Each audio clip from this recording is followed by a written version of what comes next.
Wait, nope, there it is. Okay. The button was stuck for a second.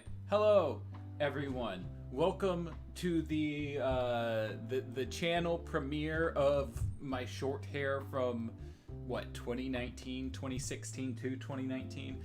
It's back, and I miss the long hair. This isn't what I wanted, but it's for a video, and the video is gonna be great, and I will just end up having to grow the long hair back out. Obviously, this is the first stream back since we ended a League of His Own. Last week I had a job interview, and I don't think it went too well. They told me they'd call me this week, and we're over halfway through the week, and I haven't heard anything. So, you know, there it goes. But yeah, this is strange. This is strange. This is I need the long hair back pronto. I'm trying to, like, now that I've got the short hair, like, I'm trying to keep myself clean shaven, because I feel like I look weird, like, with the beard and short hair combo. Like, I look too doodly, and that's not what I want to look like. But yeah, real quick, let me go through the chat. Let's see. Gohan646, hello. Wowie's in the chat. Aiden Vaughn is here. Hello. Danny is in here being very tired. You and me both. I couldn't fall asleep last night. I don't know why, but, like, I just decided, okay, I can't fall asleep. Let me clean the refrigerator. So I took out, like, the produce drawers and that whole shelf on the bottom, and, like, ran it through the sink and everything, while Sissy's in here asleep as shit. And I'm just, like, cleaning that out. Took an hour to do it, and it looks all nice and neat now. But now I'm realizing as I open the refrigerator door that, like, with how clean that looks, I'm now noticing that there's, like, definitely crumbs, like, right at the edge of the base of the refrigerator that, like, I need to scrub off the floor and everything. I'm just like, the work is never done. But yeah, so I ended up staying up doing that and doing, like, Watchtower database work, and got to sleep at, like, 1 or 2 maybe. I even watched Mystery of the Batwoman last night just because I couldn't fall asleep. And now here I am, woke up at, like, 8 something, and just was like, I could have slept more. Dipper's hanging out with me, and I have M&M's. When you say M&M's, I hope you mean the Slim Shady LP and the Marshall Mathers LP. The only M&M's that matter, truthfully. I feel like we could probably make a case for Encore, but, you know, he just kind of started falling off at some point. Short hair. Amy in here with the upside down emoji. I feel that. Kachowdy, back to you. Short hair Maddie. Oh, hey Sanders, how's it going? Spider-Man. Hold on. Spider-Man's in here telling me that they're Batman, and I don't know that I trust it. Am I a wizard? I don't want to be a wizard. Went to bed at 6 a.m. Oof. Any ideas? Hopefully you got more sleep than I did. I don't know the time zone differentiation. Played a round of Clank last night. And what is Clank? Are you talking Secret Agent Clank for the PSP, released in, like, what, 2011? Secret Agent Clank. I think it also got a PS2 release. 2008, wow. The PSP was around in 2008? Jesus Christ, time just moves and it doesn't stop. Oh, hey, Miss Martian's here. Hello. You haven't missed anything yet. We've only been on for like 5 minutes. It's a board game. Oh, okay. That probably makes more sense than you playing Secret Agent Clank for the PSP from 2008. Woke up at 3 p.m. Damn. So you got more sleep than I did, at least. That hair looking dapper. I want the long hair back, personally, but it's gonna take time. I just had to do it for the video.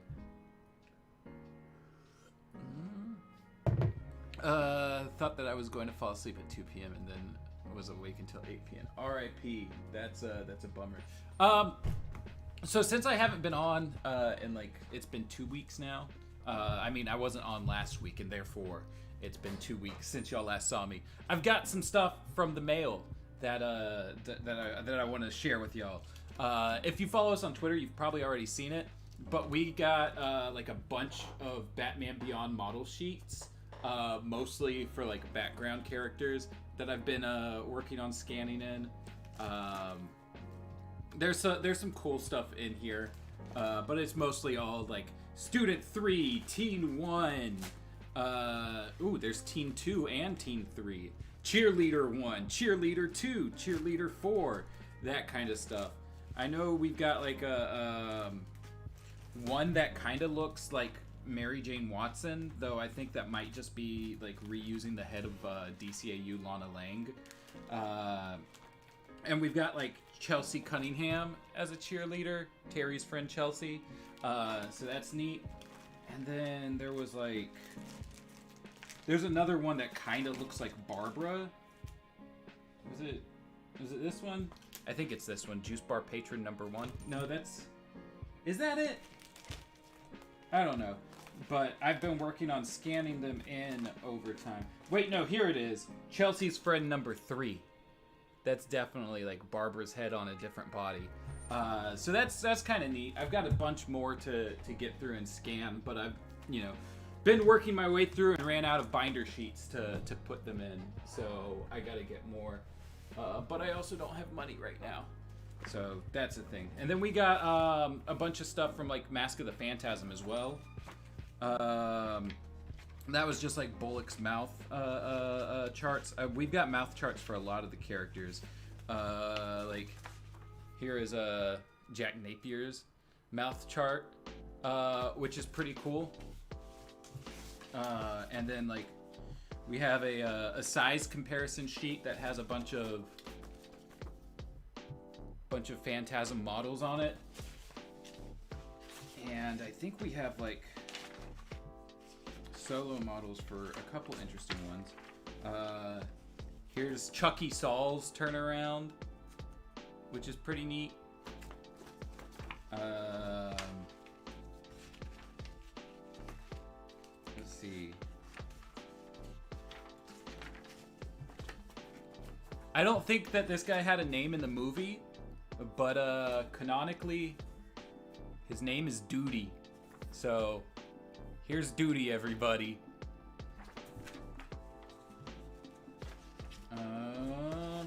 What else did we have from Phantasm? Oh, I mean, of course, we've got, the Phantasm herself.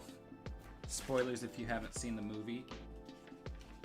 And yeah, that's all like the super interesting ones there. Hold on. Let me catch up with the chat for a second before I show you all the other books.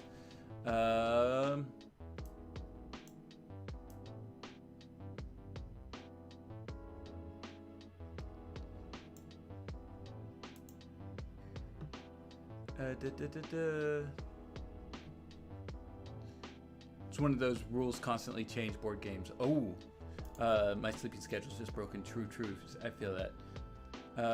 We gotta get you a wig. We ended up using one for my Harley persona for the multiverse video, just because like we had to do the haircut before I did the shave. Because the characters had facial hair and stuff, so we figured that the only way to make it work would either be to like split up the recordings, which wasn't really much of an option, or to get a wig, and so that's what we did. But the wig is with James, and it's kind of a poofy wig, so I'm like, probably not something I would wear. I feel like the haircut looks a lot better when I have makeup on, though.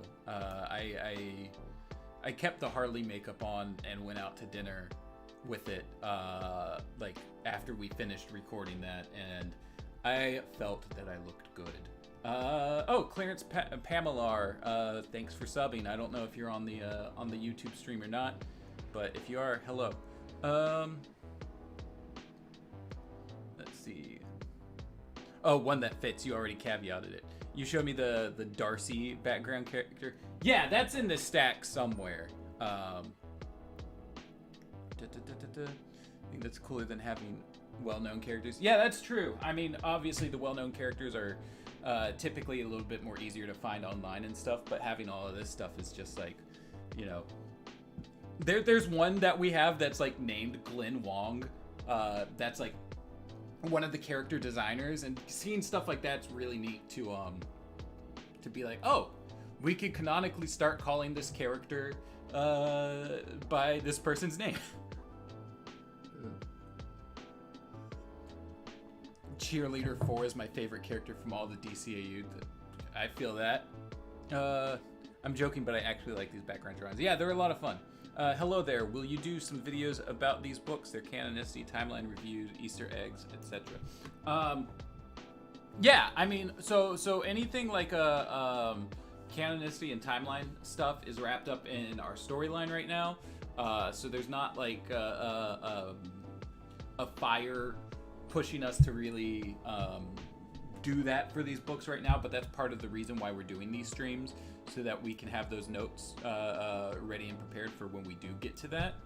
I did do kind of some of that with the Harley Quinn video recently. A lot of that went back over the Mad Love novelization that we read on this stream, but not a lot of people watched that video. I spent $200 on makeup and costuming, and the video itself has made $28 so far. So, you know, if you want to go to patreon.com/DCAU Watchtower and give us money every month, I won't stop you. In fact, I'll encourage it. Claps for Duty. Duty is now best DCAU character. I remember this book because that kid who's reviewed all of them said Green Lantern had a plan in it, and it was a good plan. 5 stars. Doogie, not house. I feel like that's a reference to something that I'm missing. The multiverse, the end of the story arc, or is there more stuff on the way? There's more stuff on the way. We've got... How much do I want to say? I'll say we have 3 videos till we get to like the climax of the story, and we have like the loose plans for a couple things after that, but like not necessarily set in stone.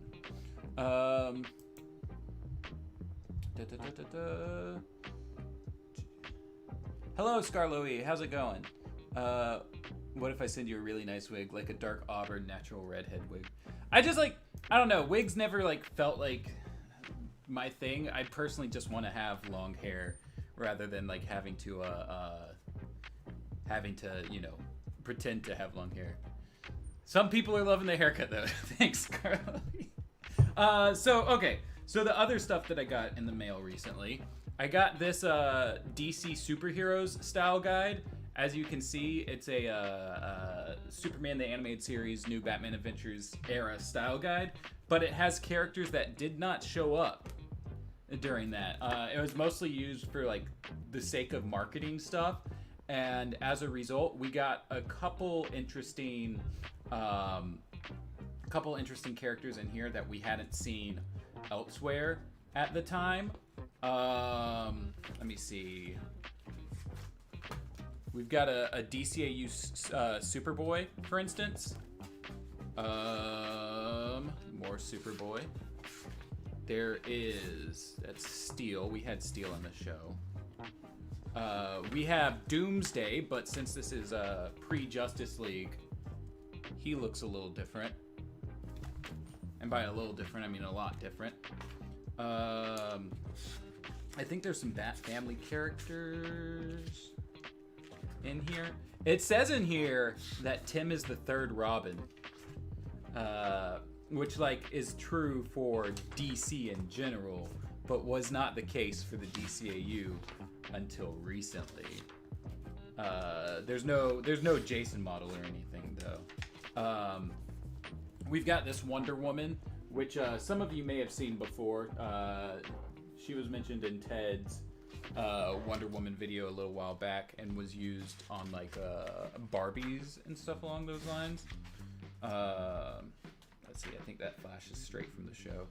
I think this Kyle Rayner is a little bit different than how he appeared in the in Superman the Animated Series. So this might have been like early during that show's run. We've also got Aquaman is much different than how he appeared in that show.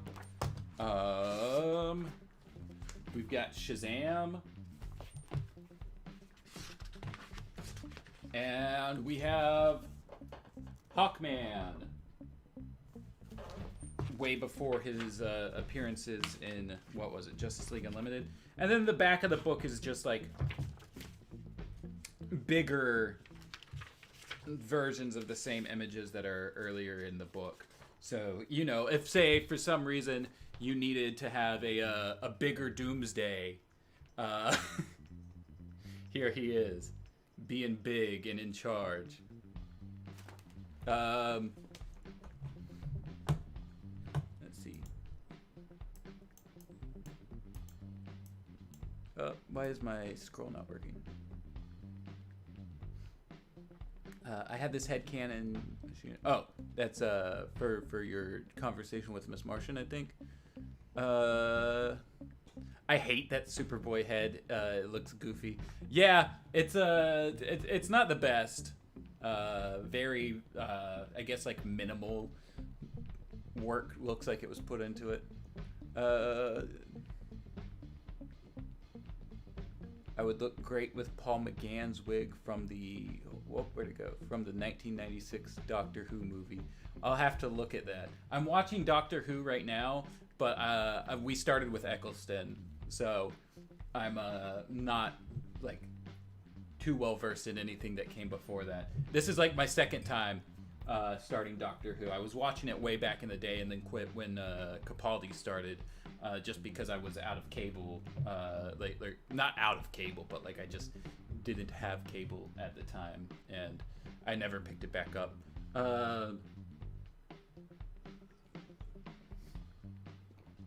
But is he bigger though? Big Doomsday real? When do you look so glamorous? Yeah. Kyle's in Superman the Animated Series had a more classic Geo costume. This one is okay. Yeah, that's what I thought. Have a doll of Aquaman with that design. Oh, that's neat. Hey, Andrew, how's it going? I'm doing excellent. How about yourself? Kyle is very different. Didn't have his 90s look in the show. Just a generic. Okay. LOL.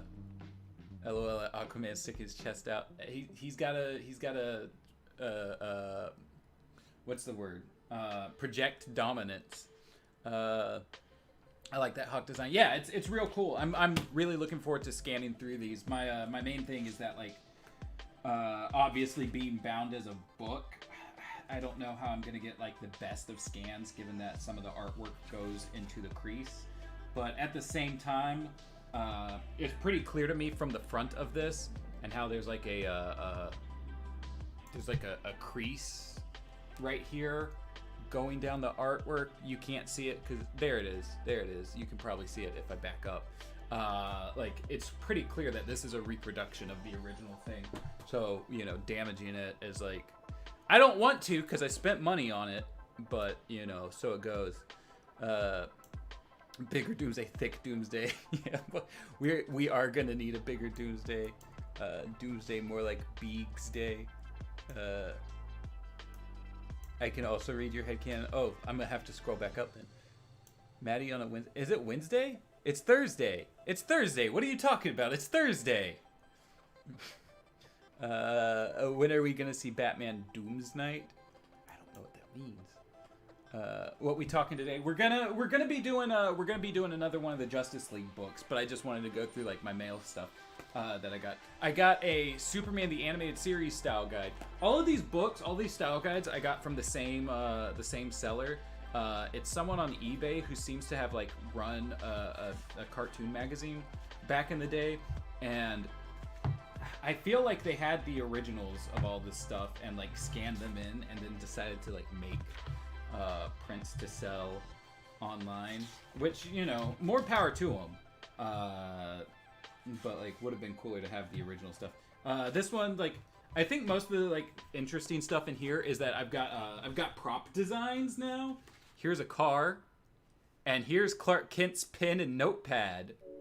So you know, lots of small stuff like that. Building cracks, rubble.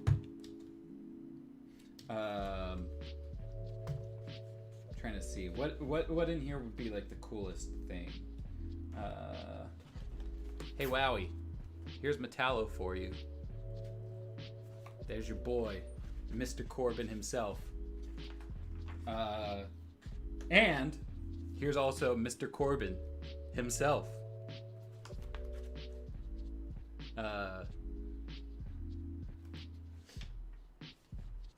Are you, was there anything else specifically in the Superman that you want to see, Wowie? Here's Parasite without his eyeballs. No eyes at all. This is creepy looking. Like, here's a man who's about to do some endo to a security guard. If you're on Discord, then you might get the reference. Ma and Pa Kent. Toyman? Let me see if he's in here.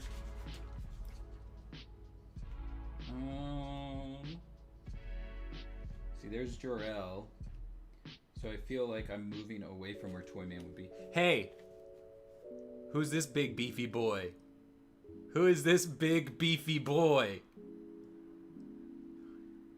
I love him.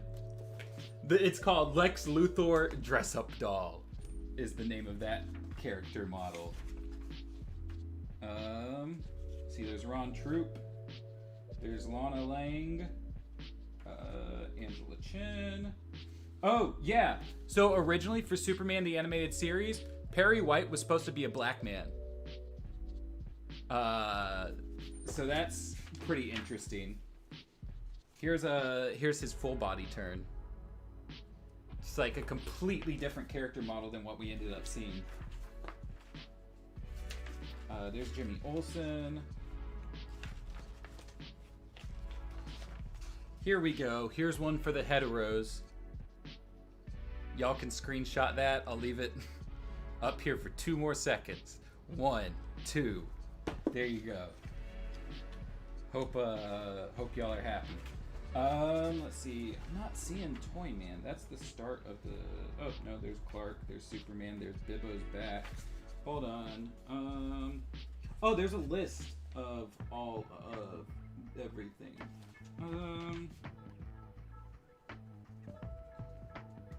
Okay, yeah. Unfortunately, it doesn't look like there's a Toyman in here. Wowie. I tried. But I think this only covers the first couple episodes. So yeah, that's the Superman one.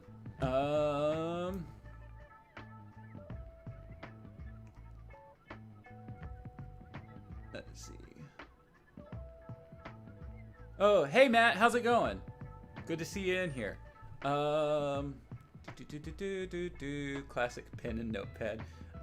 Famous superhero gadgets, bat grapple. Oh no, where did it go? It doesn't like to stay on what I'm reading. Bat grapple, batarang, super pencil, and notebook. No, not brain. Oh, Jesus Christ, stop scrolling the chat while I'm trying to read the chat. There being no Wednesday TED stream messed me up. That's fair. Parasite's blind. That's what I'm thinking.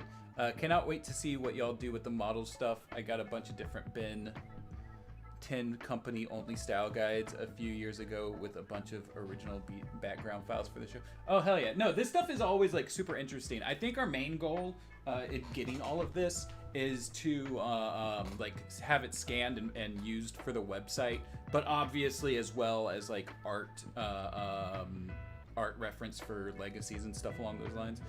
The hype for rare animation media is real. Ain't that the truth? He's built like a truck. Yeah, Lex is thick. Brainiac has been ruined for all of us. Luthor has a baby, thick Luthor. Luthor goes for a swim. I always forget that Ron was in the show. Yeah, he was very much a background character, I feel like.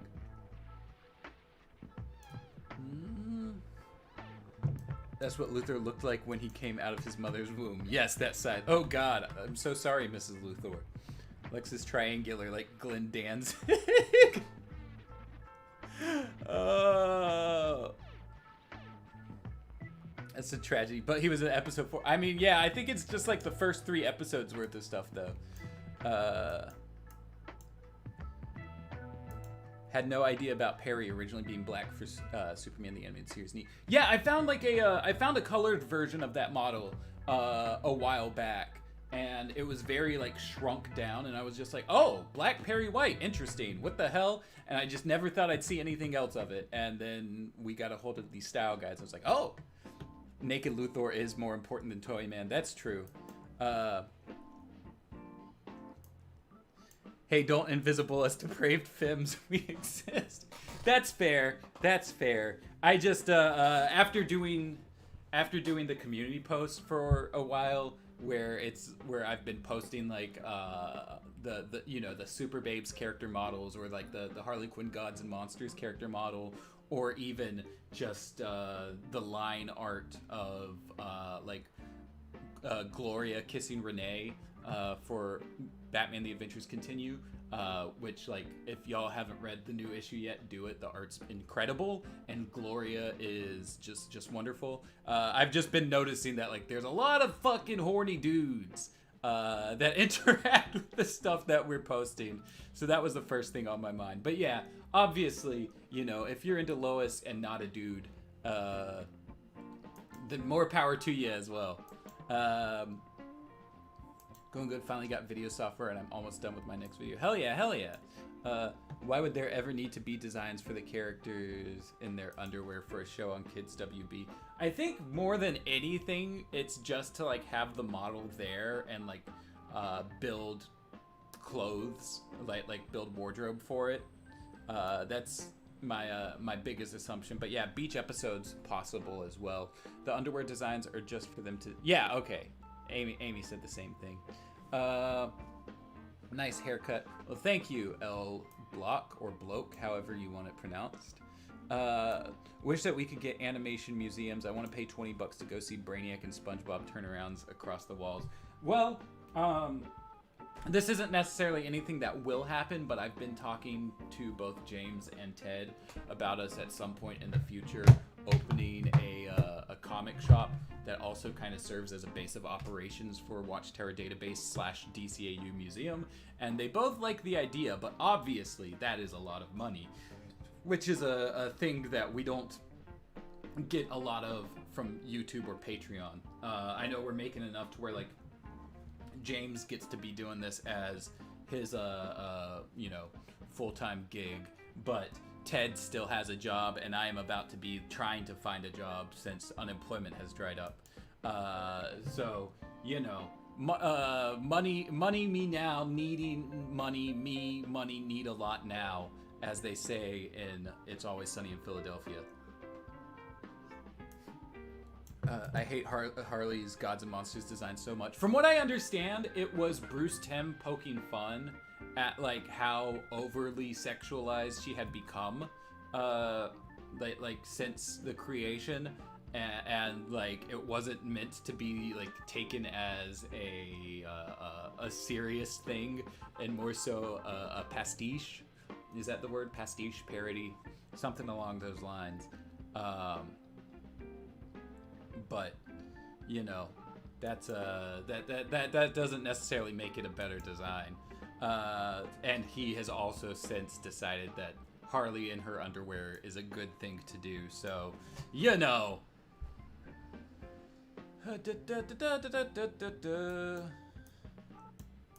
Where do I apply? We gotta figure out a way to centralize first before taking on employees.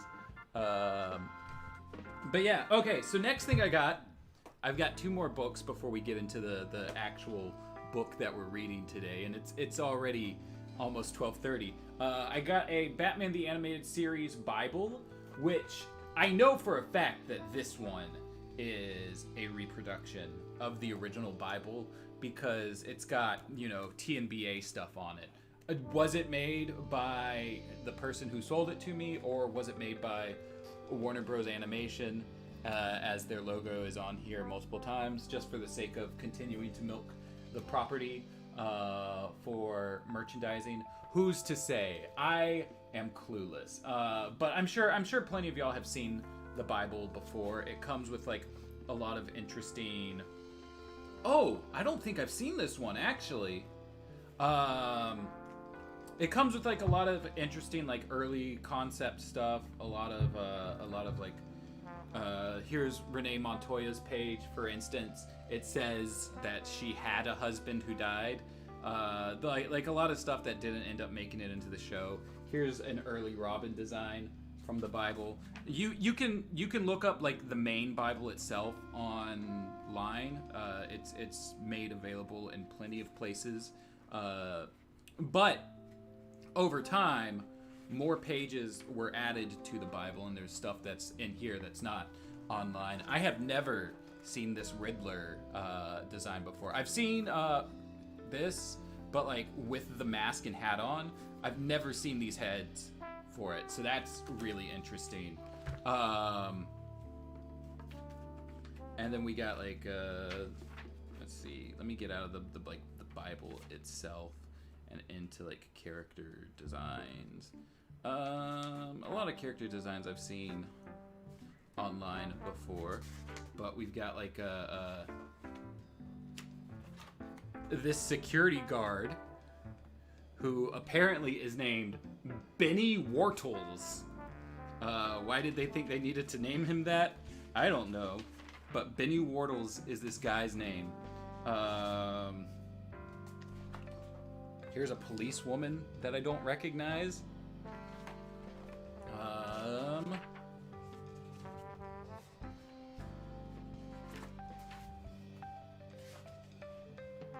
Oh, here we go. Now we're getting into good stuff. Alfred's teapot and cup. That's what y'all wanted.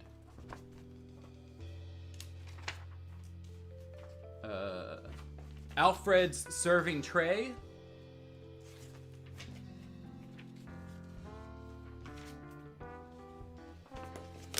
Tear gas, which let me tell you is not fun. Not fun at all. The one time I've been blasted with tear gas just was not the best time. Oh damn. So I got this this penguin head turn, or I guess like, you know, emotions chart. But what's up with this little lip bite he's doing? What's going on there? That's an interesting little thing.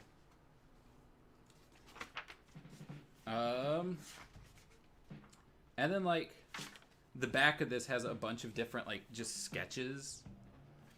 I'm not sure specifically what they are. Probably just like character studies more than anything else.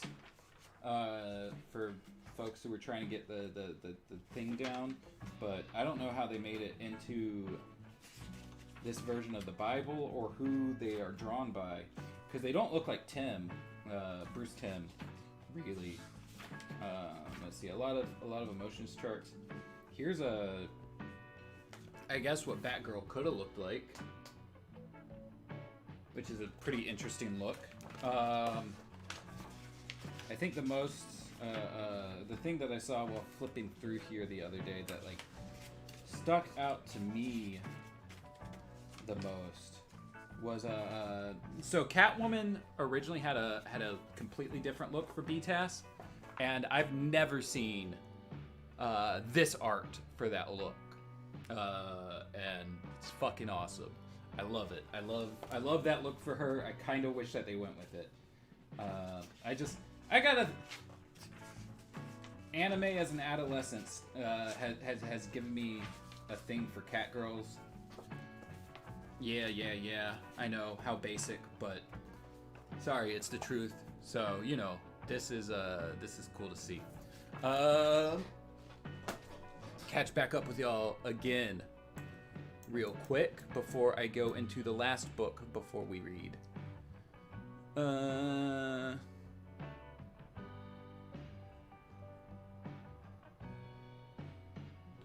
Harley at Gods and Monsters feels like when evil Captain America wore the ultimate uniform in Earth's Mightiest Heroes. I need to rewatch that show. please never remind me of that Gods and Monsters Harley short. That still sort of freaks me out. Oh yeah, that one was gruesome. Will this store's employees have a union? I mean, I don't know what the store's employee situation will be like. I don't even know if the store will ever end up existing. It's just a thought, right? Like, we've been talking about having a website for a while, and that's still not off the ground either.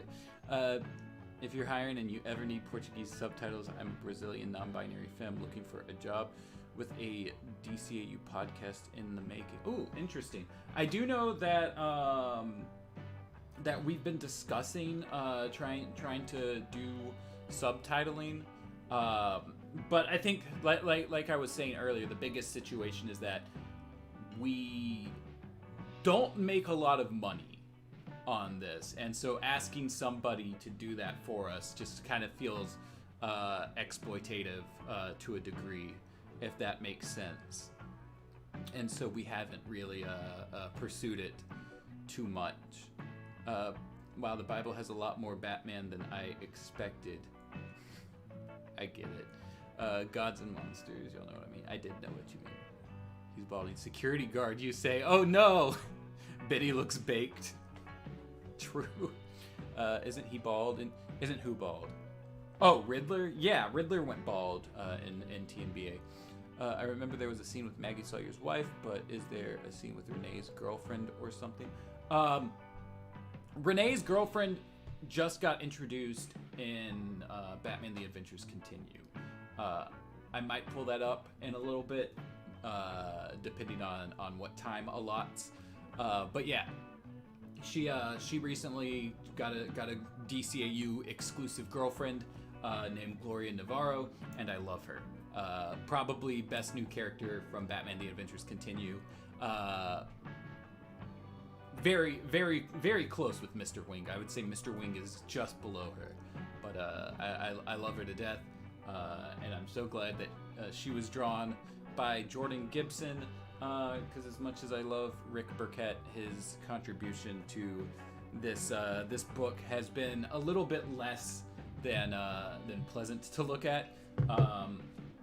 And as far as Ty Templeton goes, I love Ty Templeton's art, but I think that his contributions to this book have very much been stunted by the fact that it started off as an action figure tie-in, and he did a lot, if not all of the action figure design work, and so his approach to the book has very much looked like action figures, whereas Jordan's approach to the book is, I loved BTAS as a child, I'm going to draw this as if it's BTAS, and I think it's the best the book has looked yet.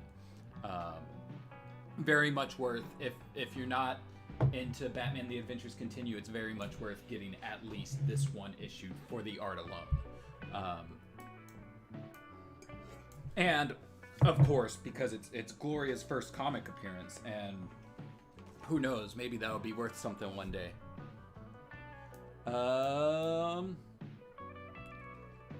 Let's see. Keep them away from Brainiac.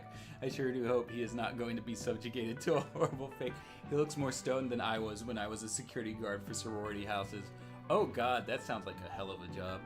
That one beautiful teapot. Teapot is hot. Are you gonna get demonetized? Green Lantern has amnesia. What if he forgets he's voiced by Phil Lamar? That would be tragic. Maybe he'll end up sounding like me while we read the book. Penguin, more like Pegwin. Oh, jeez. Do you all still talk to Dan Reba or Rich Fogel? Do you know if they can confirm which of this stuff is real or fake? I know Dan is still definitely like in our radar. I feel like Rich was just more of like luck of the draw, but I do think he's Facebook friends with James. I mean like all of the artwork within is real.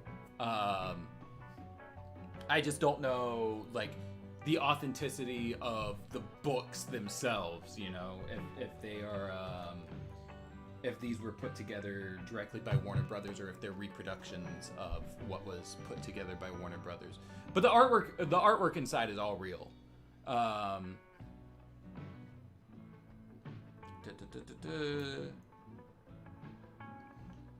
Also, I got used to not seeing this much of your shoulders. Time to readjust. Yeah, I'll end up growing the hair back out, but like it's gonna take time. When's the Multiverse 2 video coming out? No clue. There's thousands and thousands of files to go through. It's going to take a lot of editing. It's kind of backseat to the fact that we have a consistent schedule for the meantime, as well as like we want to get the other story video stuff shot and prepared, and kind of have it flow consistently. So it might be some time. I do know we are going and recording another video in a couple of weeks for the story as well. So it's all coming, but I don't know how quickly. Is that TMBA Penguin or just Penguin before needing to model him after Danny DeVito? It's BTAS. None of that was TNBA. Imagine they changed her look so she was more Burton-esque. Yeah, probably. I missed the dark black hair for Catwoman. I never liked the blonde, but the short black was fine enough. Yeah, I'm same mind. Personally, I hated how they made a lot of characters like the Burton films, because Burton didn't understand the characters. Like, he turned Penguin into a penguin man and not a mobster, so I like TNBA for that. That's fair.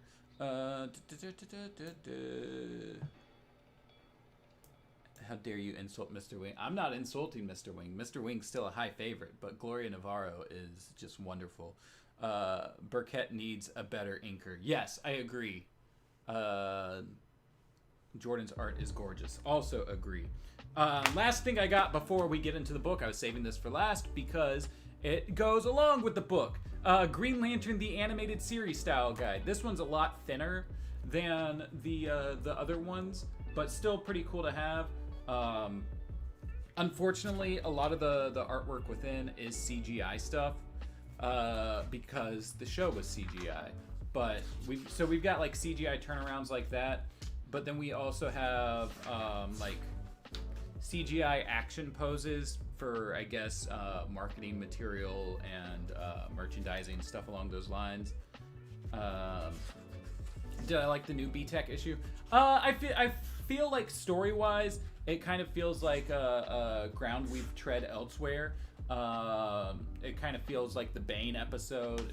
There's beats taken from the Forgotten episode as well.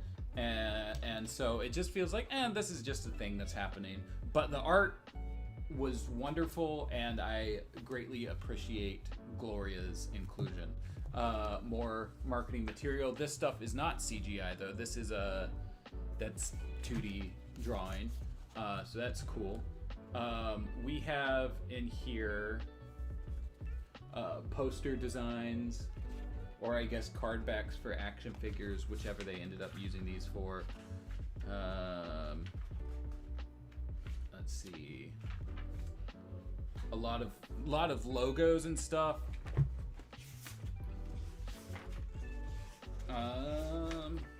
Spaceships kind of situation. Let's see. I posted this on our community tab yesterday, but I got a size chart which has a bunch of character models on it in 2D drawing, so that's nice. Have a Hal Jordan character model, that's solo, as well as like facial expressions and stuff like that. But he's really the only one that we get like a huge focus on. A lot of like character studies for him. And then like there's just pages and pages and pages of his character model being turned around to different angles, which unfortunately takes up a large amount of this book. But then we've also got like head turns for a couple of the Guardians. We've got Kilowog character studies, a Kilowog turnaround, facial expressions. That's another Kilowog turn and another Kilowog facial expressions. I think those are the same pages again. There were a couple backgrounds in here. Where did those go? Here they are. Like there we go, background art, stuff like that. So yeah, so that's the last one. I've got to figure out scanning all of those and not necessarily breaking the book binding to do it. So that might take some time, but I'll figure it out.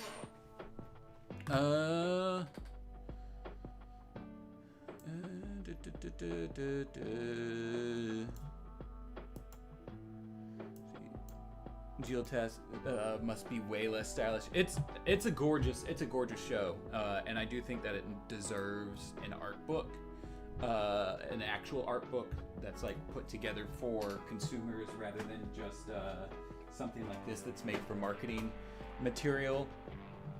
But that's just my opinion. Is a Justice League Infinity, will it canon come out, or is it in the same universe? It's not even finished. The we've only got 3 of the 7 issues. Let's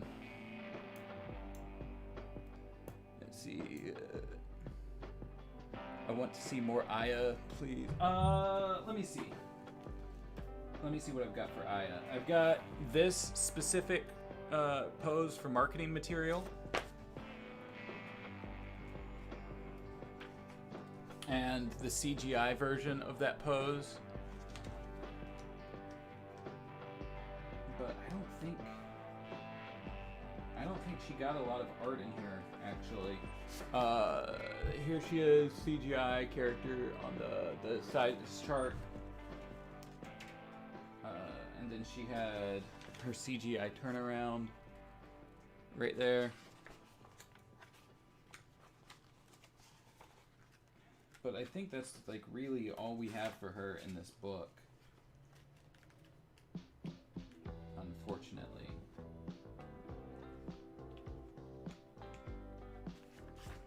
Yeah, all these posters or the action figure card backs, whatever they ended up being, just have her in that same marketing pose, and then there's not really anything else, unfortunately. Wasted potential. Could have had more in there, but I think this was also around the same time that like Warner Brothers was like, girls don't watch our cartoons, kind of thing. So you know, why focus on her in the marketing material?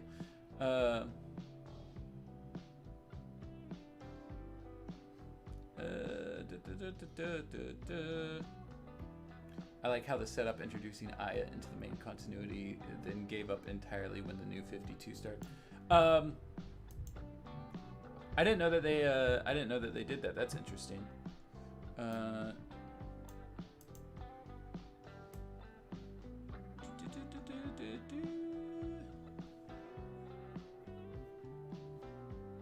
To be fair, that writer clearly took the idea and published it without thinking about it. Geotest is one of the few DC animated series I'm yet to watch. Really have to settle down with it one of these days. It's it takes a little bit to get into it, but once you got that sunk cost in there of like what the first 5 episodes or so maybe, it's just a wonderful show. It's a blast. It's very emotional. I ended up crying at the end of it. Highly would recommend.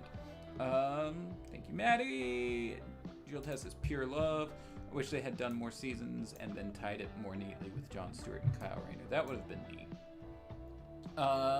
Feel it deserves a sequel reboot with more of the Green Lantern mythos. I will say that they did pick up one story plot from Jewel Test in Justice League Action. So if you watch that show, you'll see a Green Lantern animated character again, ever so briefly. But yeah, real quick, I am going to go on standby for a second, run to the restroom, and then I will be right back and we'll hop into the actual book. Stay right there.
Oh, fuck. I've been muted. I've been muted this whole time. Hey, there we go.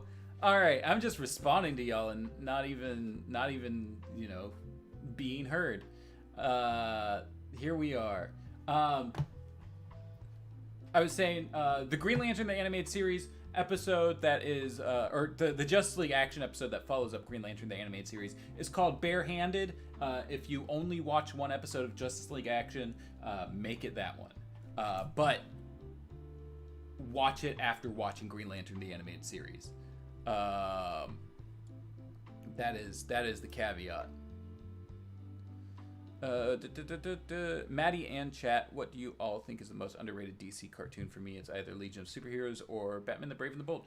I don't think Brave and the Bold is underrated. I think there's a lot of love for it. I think there's not a lot of talk about it specifically on YouTube because we I think are the primary DC animation YouTubers, and we just haven't talked about it because we talk mainly about the DCAU. But elsewhere where DC circles where DC animation's talked about, I see it come up all of the time. Legion of Superheroes, I don't necessarily think it's underrated because I don't necessarily think it's that good. Personally, I watched it once and I was just like, okay, whatever. This is just a thing.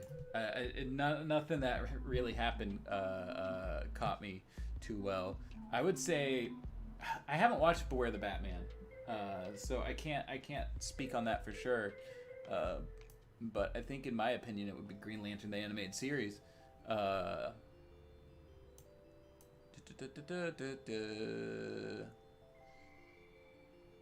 Isn't Justice League Action the Justice League Unlimited Teen Titans Go mix? I wouldn't classify it as that at all. I don't see it as Teen Titans Go-esque in any regards whatsoever. Let's see. But yeah, Zeta Project is definitely an underrated one, in my opinion.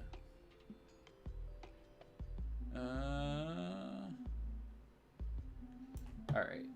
Where is Mike? I got it now. Okay, everything before that was just y'all talking about the underrated question. Is a Nightwing film coming? I have no clue.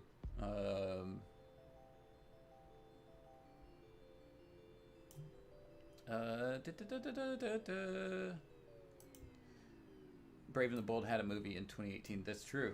I love Brave and the Bold because of the return to the Silver Age. Yeah, Brave and the Bold is wonderful. There's a jail action follow up to Green Lantern, the animated series. Yeah. Legion of Superheroes was very much a Saturday morning action cartoon of its time, but I still think it's worth watching just to know it exists. I mean, it's fine. It is what it is, but it's not anything that actually caught me. You mean the follow-up? Yeah. That's what I meant. Who's this Mike they're talking about? Exactly. Why do I have my pronouns on screen? Because people consistently do not use them.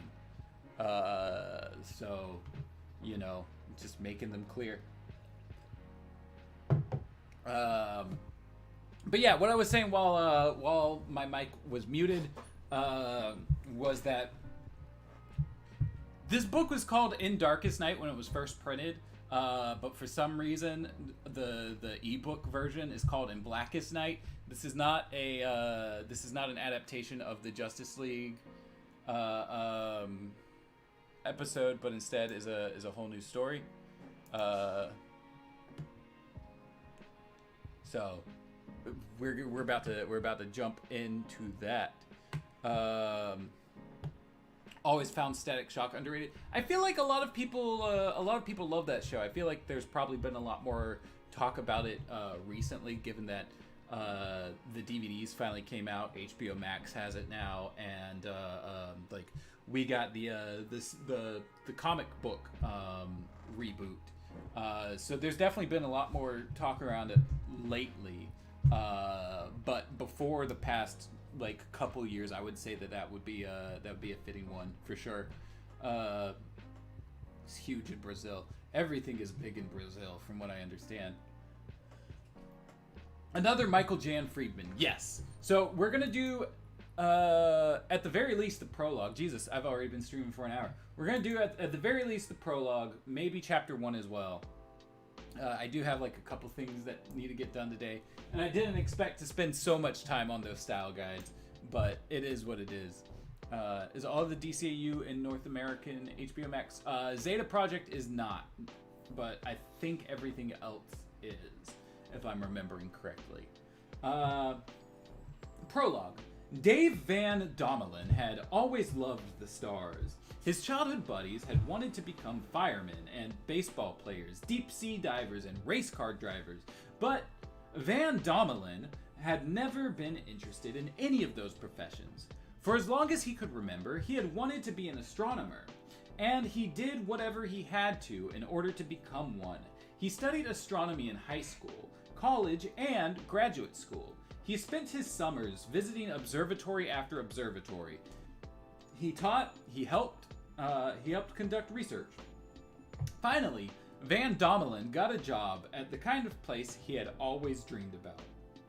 He was named assistant director of the prestigious Kane Broom Institute for Space Studies in Coast City, California.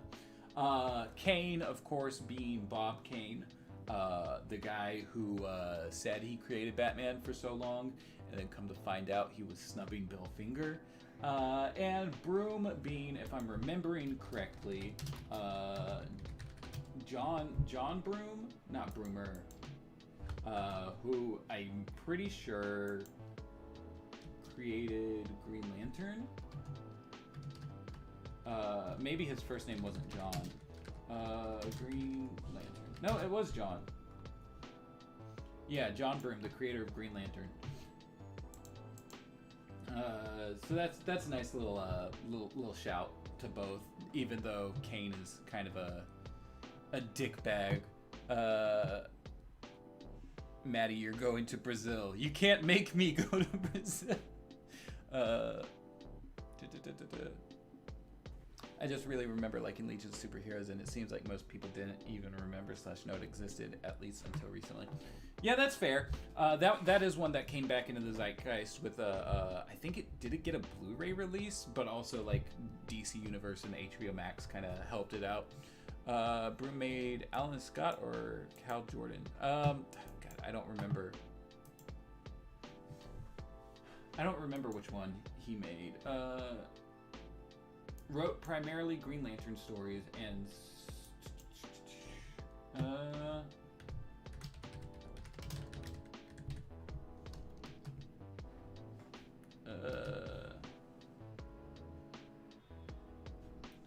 hold on. Can I see, what did he create?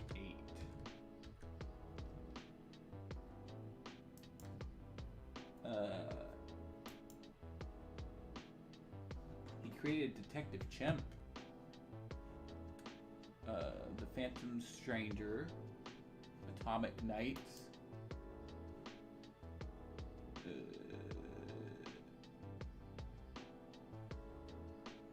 there we go. Created Hal Jordan. That was the one.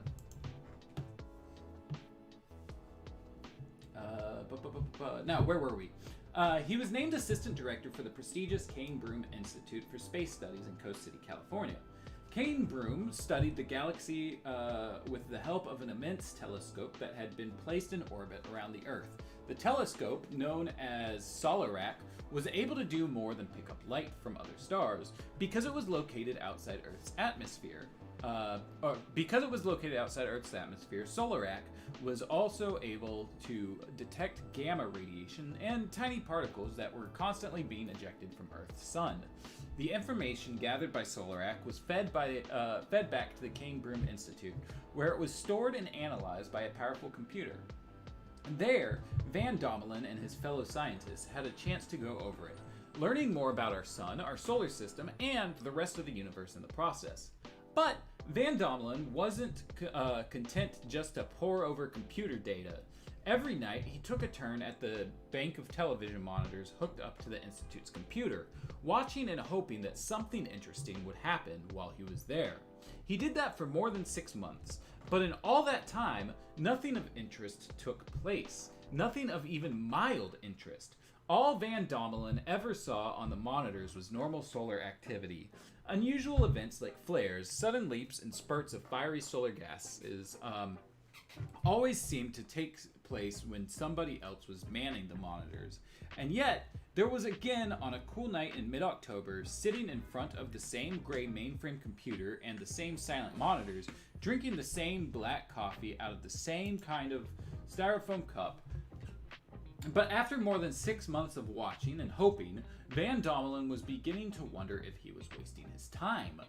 When am I finally going to see something? He asked himself. He leaned closer to the biggest of the screens, the one that displayed a picture of the entire sun. When am I going to witness something special? The scientist had barely completed the thought when he got his wish.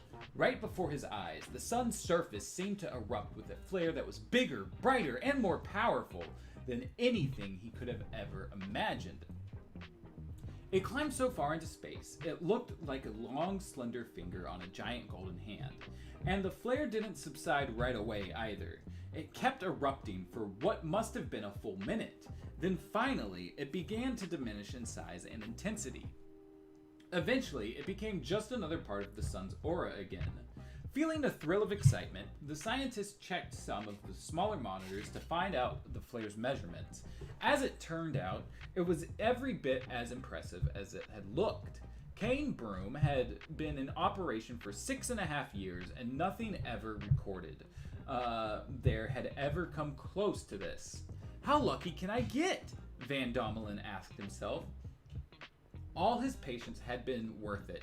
He couldn't wait to tell Dr. Giella, the director of the Institute. He was sure his boss would be excited beyond words. Giella is another one that I recognize, but I'm drawing a blank. Joe Giella?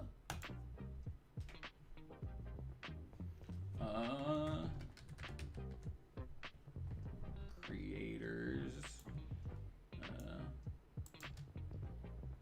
Did he not actually create anything?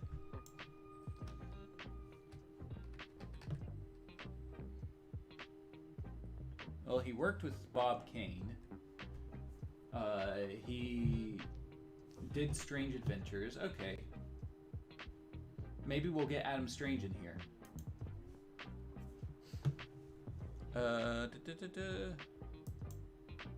The entire book is just this guy watching cameras and nothing happens.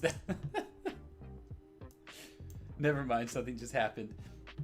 This is reminding me of I don't know if any of y'all are VeggieTales fans. I put VeggieTales stuff into videos from time to time, but this reminds me of the start of Larry Boy and the Fib from Outer Space, where Jimmy and Jerry Gord are working the space station in town, and they're just watching the monitors, and all of a sudden something crashes down to Earth. That's the vibe I'm getting out of this. Let's see. How lucky can I get? Van Domelen asked himself. All his patience had been worth it. He couldn't wait to tell Dr. Giella, the director of the Institute. He was sure his boss would be excited beyond words. But as he reached for the telephone, Van Domelen's elbow hit his coffee cup and knocked it over. Hot, dark, brown liquid spread across the table in front of him, threatening to damage its collection of keyboards and point-and-click mice. Whoa! He cried frantically, snatching up the equipment before it could get wet. He put it all on a shelf next to the table. Then he went to get some paper towels from the supply room down the hall. It took a few minutes for him to reach the supply room. A few more to find the paper towels, and a few more still to return the control to the control center. By then, the unexpected had turned into the unbelievable. The computer's gray exterior was crackling with a web of blue energy that looked as if it were trying to eat the mainframe alive. The same thing was happening to the bank of monitors. Black plumes of smoke were rising here and there, and the room was filled with the acrid scent of superheated metal. No! Van Domelen roared.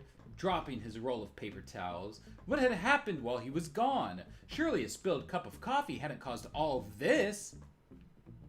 Searching for a clue, his eyes were drawn to the monitor screens. The big one in particular. It wasn't showing him a picture of the sun anymore. It was scrolling a series of bright red codes that looked like the commands found in a computer program. Van Domelen understood enough of it to know what the commands meant. It was a repair sequence. Solarak had been designed with the ability to take any part that might have gotten damaged and reconstruct it so it would work again. That was what it was doing now. But what could have caused so much damage? Solarak had been working fine until a few moments ago. Van Domelen studied the information on another monitor until he got an answer to his question. Apparently the telescope had been hit with a burst of radiation, and not the kind that normally came out of the sun. This was a kind of radiation the computer couldn't seem to identify. The flare, the scientist thought. Was it possible that it had been more than just big and impressive looking? Had it released a wave of mysterious energy powerful enough to damage Solarak? A few minutes? How long is this freaking hallway? Right? True. I don't know if I've walked down a hallway for 3 minutes. Just hit the computer. That'll fix it. Absolutely. I'm deviating you from the reading. That's, hey, it's a-okay to deviate me from the reading. Because here's the thing.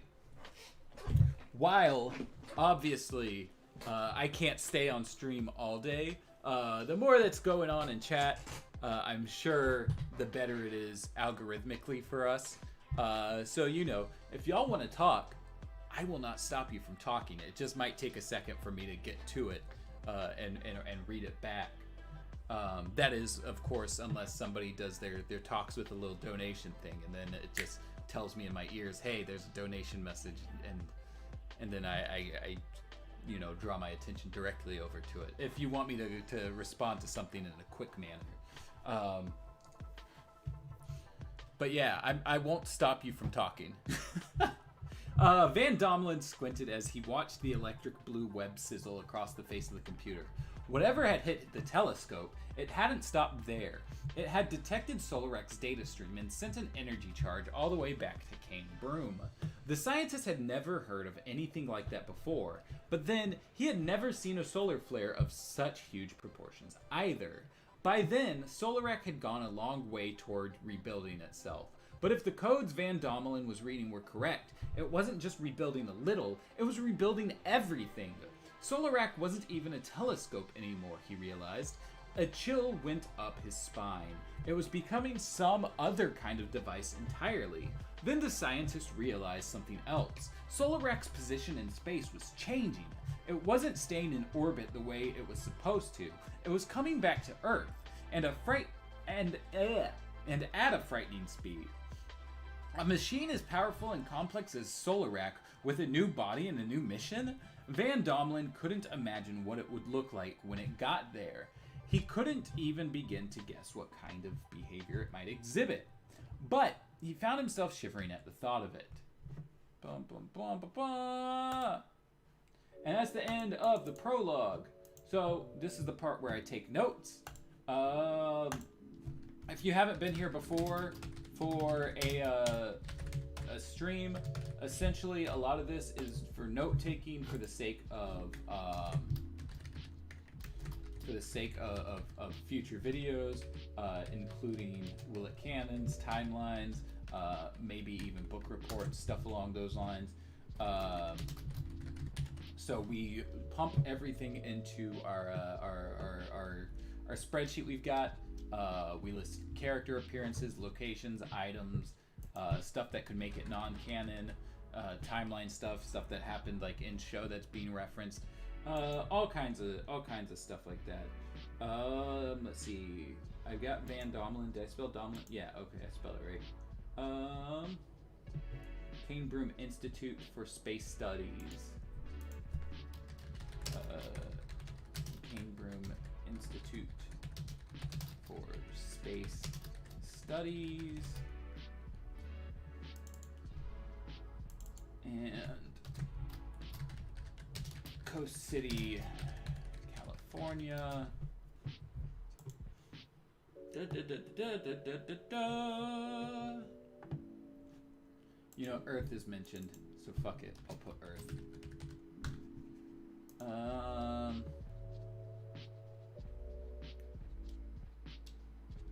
Let's see.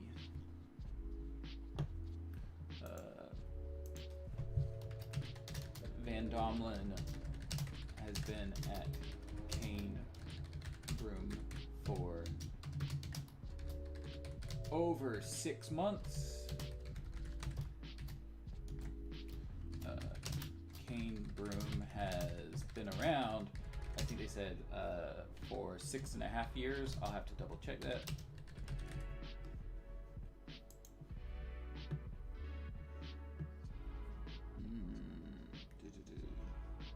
We're in mid-October here, so that's one for me to put down. 6.5 years, yeah. Okay, 6.5 years. Oh wait, those are supposed to be in separate. It's mid-October. And then do that. Do that. I think that is all of the notes from this section. I guess there was a giant golden hand. Maybe that's the golden Superman from the other book, though I doubt it, because this book came out first. And I think they were also different authors.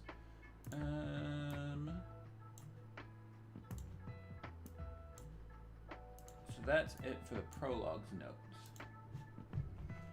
I think. So about that subtitling gig. Yeah, I mean, like I said, we just don't have like a lot of money to like pay people for new stuff.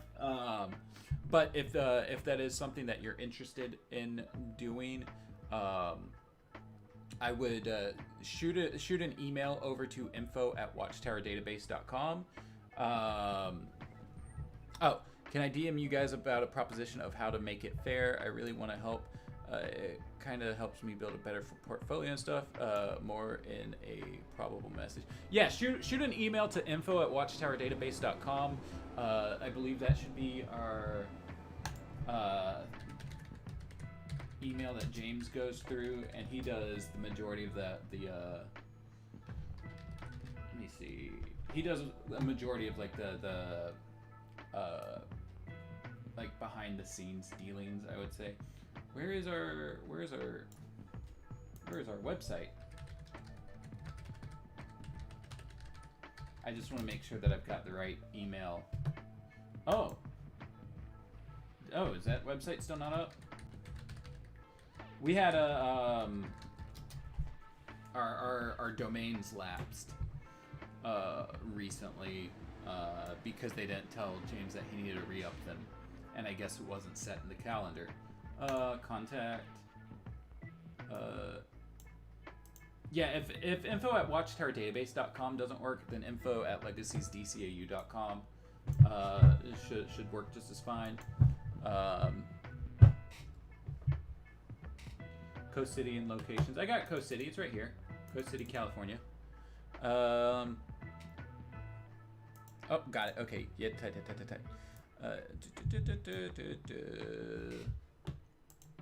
But yeah, okay. So that is chapter 1. Let me just. There we go.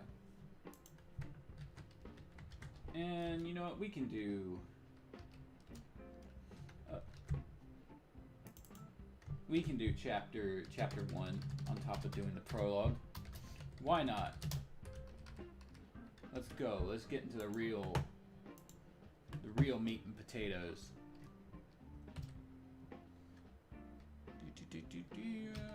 Oh, where is John Stewart knew he was having trouble with his memory again. when he saw the collection of pale orange fruit sitting in its crude wooden box. Again? Again? Did John have memory problems on the show at all? I don't remember that. He stopped in the front of the fruit stand and stared at the fruit for a while. Then, as cars and trucks and people streamed past him, each making a particular kind of noise, he took a piece out of the box. He held it up to the sunlight. He turned it over in his hand. He even tried smelling it, which wasn't an easy task with all the other interesting smells in his old neighborhood competing for his attention. But even after John had done all that, he shook his head. He was sure he had once known the name of this fruit, but for the life of him, he couldn't remember what it was. It didn't alarm him that his memory had some gaps in it. After all, he had patrolled space for years as a Green Lantern, fighting threats to the peaceful inhabitants of world after far-flung world. Only recently had he decided to return to Earth, the place of his birth. In the time John had spent among the stars, he had become familiar with 100 or more different species. He could say, "Get back, I'll protect you," in the languages of 6 dozen planets. He had filed away at least 1,000 alien names, some of which he could barely wrap his mouth around, but he had forgotten a few of the words he had used on Earth. Simple words that he used to say without even thinking, and one of them was the name of a pale orange fruit with a sweet smell and a soft, yielding kind of flesh. "Something wrong?" asked the plump little woman who ran the fruit stand. The Green Lantern shook his head. "Nothing." He had always been the independent type. He felt uncomfortable asking for help from others. "Yes, there is," the woman told him. He looked at her. "There is?" "Yes, indeed." She took his left hand in both of hers. "There's no wedding ring on this finger. I'd say there's something wrong when a big, handsome man like yourself doesn't have a wife." John frowned. "I've been away on a business a lot. Haven't had much time for social life." It was true. Green Lanterns dedicated themselves to their work. There was no room for anything else in their lives. It was a lonely existence at times, but someone had to do it. "Well then," said the woman, "you should make time. If I were you, I'd..." John didn't hear the rest of her advice because an alarm had gone off in his ear, an alarm none of the neighborhood people around him could hear. "John," said a deep haunting voice, "this is..." "I know who it is," John interrupted. His name was John Jones, and he was calling from a place in orbit around the Earth, a watchtower set up by the Justice League. John and Jean were both charter members of the group. Jean lived in the watchtower because he was the last surviving member of his Martian species. To some people, Jean might have seemed strange and maybe even frightening, with his green skin and deep-set red eyes, but not to a Green Lantern. John had seen a lot stranger and a lot more frightening aliens in his travels. "What's wrong?" "Oh, I'm doing all of the voices backwards." John had issues remembering what happened with Zanshi. What is Zanshi?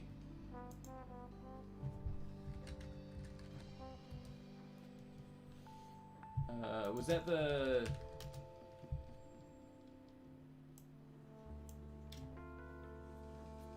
I don't think that was memory trouble so much as... If that's the planet that exploded, I don't think that was memory trouble so much as it was he actually thought that he was the one who had done it, because it was like an illusion set up to make him think he did it. For whatever reason, I thought Coast City was Oregon or Washington, closer to Star City, but I checked and it is California. The more you know. What's wrong?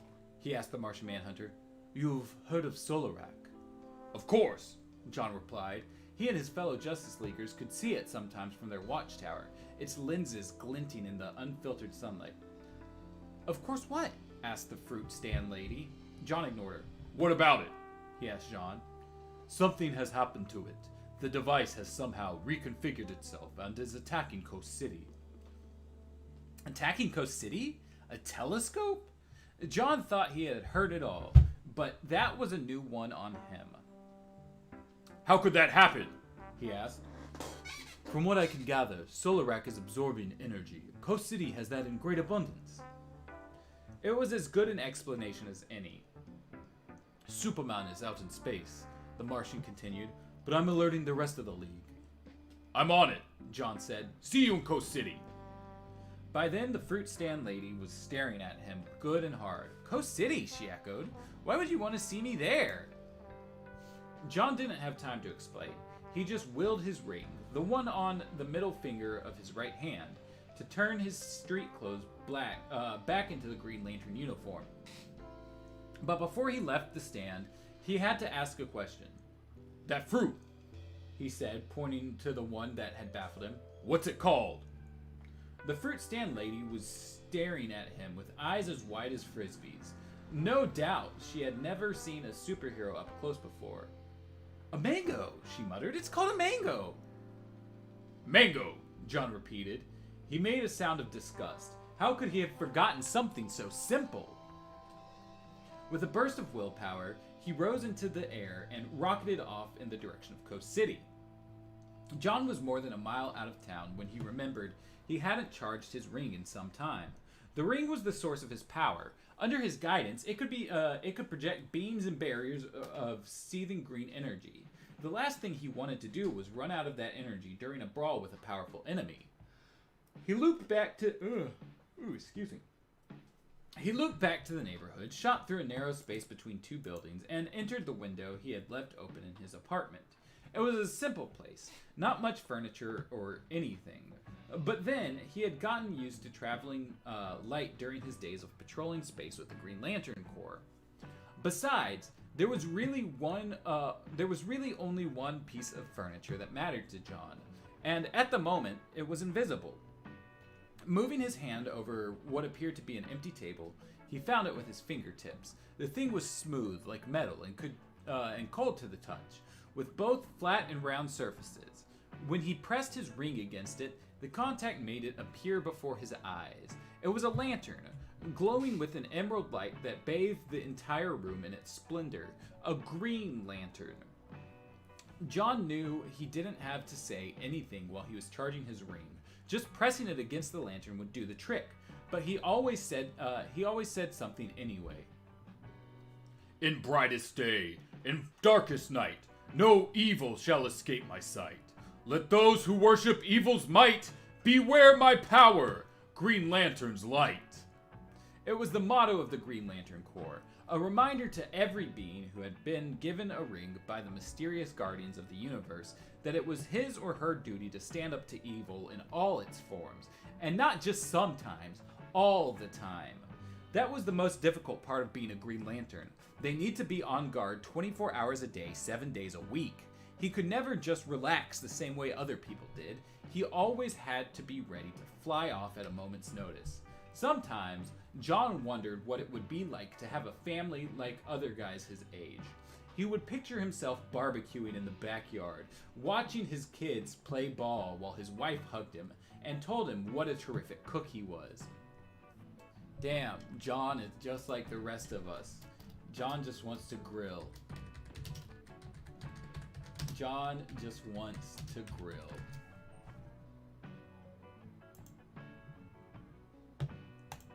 Like, this is the way it should be for John. This is John for sure. All the media says is racism, shooting, socialism, KKK. I just want to grill for God's sake. Just slap John's head on top of that. There we go. Damn, just so many dudes just grilling. Why is this the one that became a meme? Like, this is the grilling meme.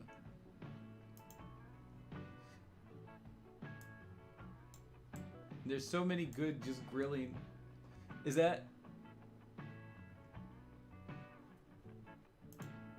Look at this guy. This guy should be a meme. Give him the grill. Oh, here we go. Grilling in the yard.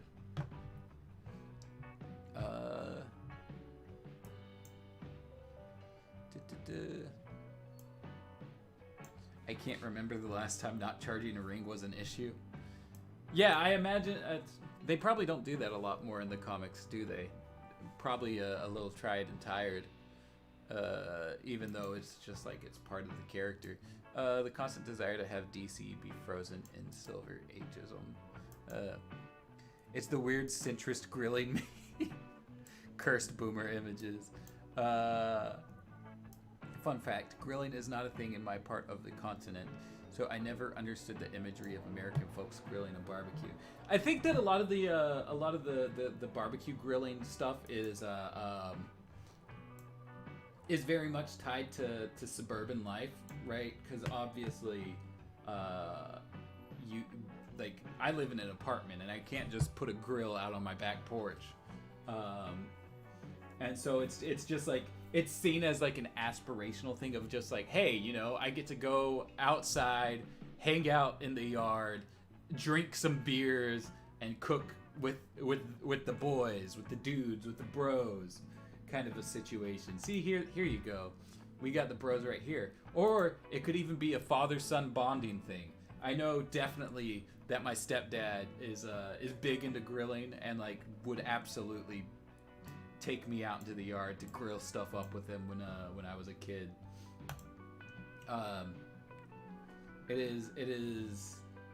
It's a fun way to cook if you can afford the space and time for it, but we don't really get it too much if we're poor. Like I am. Google churrasco gaucho. Alright. Oh. That's well, I assume this is probably about the same thing that you were. Oh yeah, we used to do some stuff like this with some of the meats that we cooked up for barbecue at the barbecue shop I used to work at. Have them kind of vent out like that.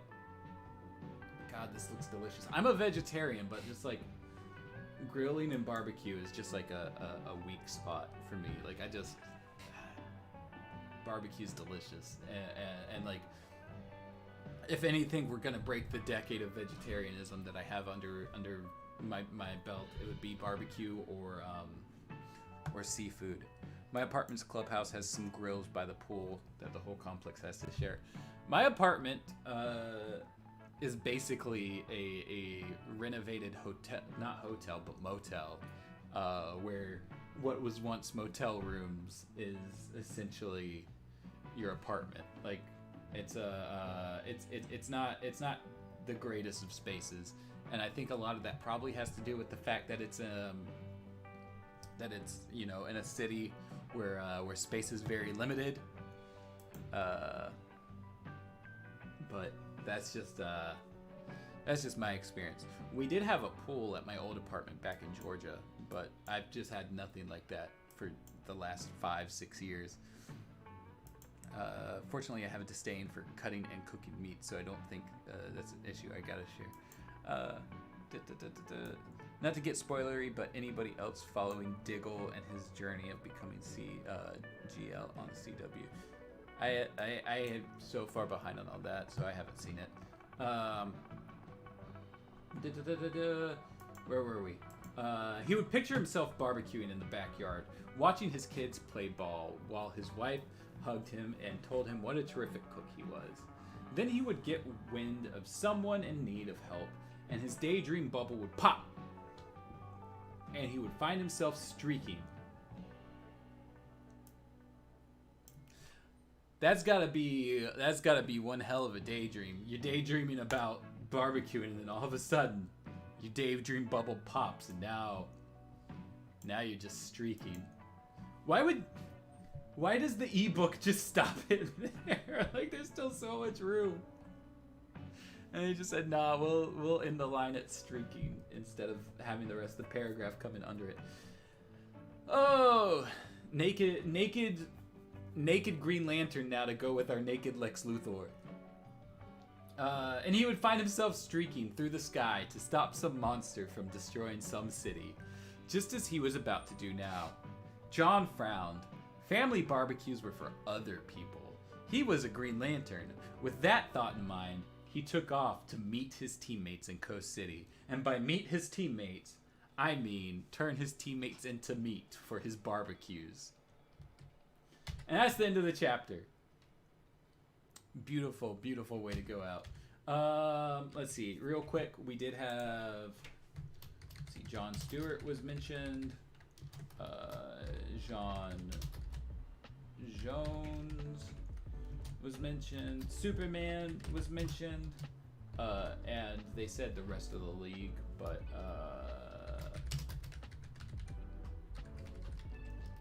I'll just put the Justice League and the Green Lantern Corps. That's not how you spell lantern. There we go, Lantern Corps.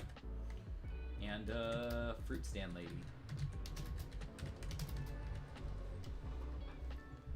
Isn't the Streak a speedster in some universe? Probably. That sounds about right. Let's see. So we got the Watchtower, and we've got John's hometown, which is like suggested to be Detroit, though it's not suggested here. It's just suggested elsewhere. Green Lantern ring.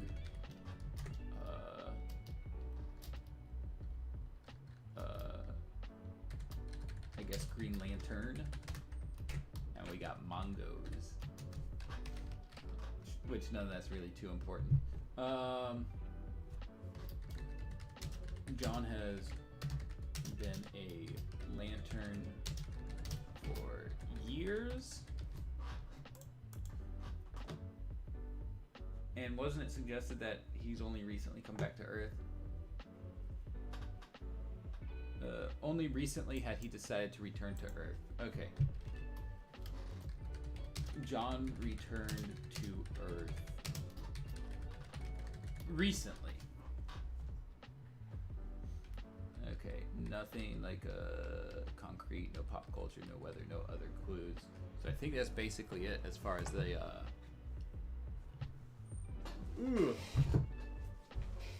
as far as the what you call it goes, the notes. Oi.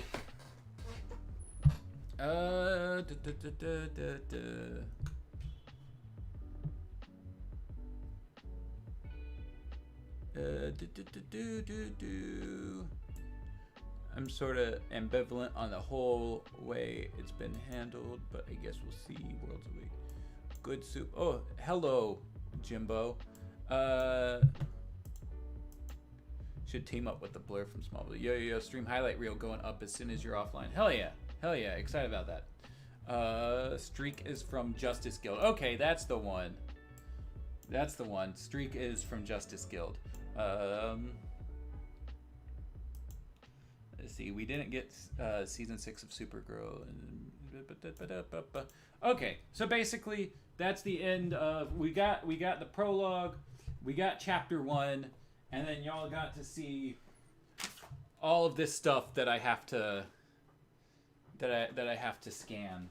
So we're gonna play it out. We're gonna play it out in the stream. Here's Naked Lex one more time. Naked Lex, they, them. Beautiful. First 3 episodes of Doom Patrol's 3rd season are on HBO Max now, people. Hell yeah. I'm gonna watch that soon. But with that said, I'm gonna go ahead, peace out, go grab groceries, lunch, stuff like that. Y'all have a wonderful rest of your day, and I will see you next week when we hop back in at chapter 2. Mwah. Much loves.